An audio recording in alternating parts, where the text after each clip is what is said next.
Georgia. What is it called? White County? White County, Georgia. And this looks like he's jumping here, leaping. Yeah, he's an agile Bigfoot.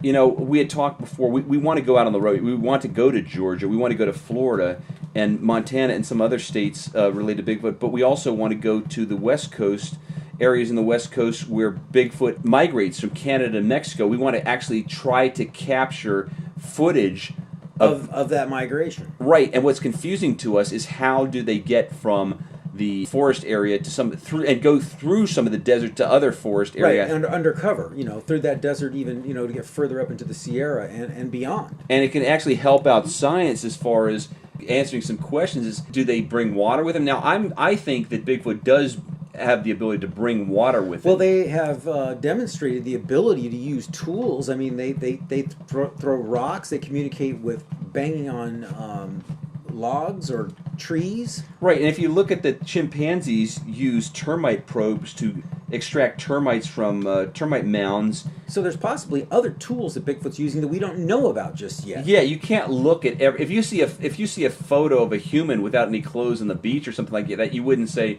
I can gather every single speck of information ever about humans based on that photograph. You got to say, well, no, there might be humans that wear clothes and have tools and this and that. Well, so in that regard, we've committed to do further investigation. In fact, we're going to the Pacific Crest Trail, and we're going to find areas where Bigfoot's been sighted. We're going to do interviews, and we're also going to try to track Bigfoot in those areas.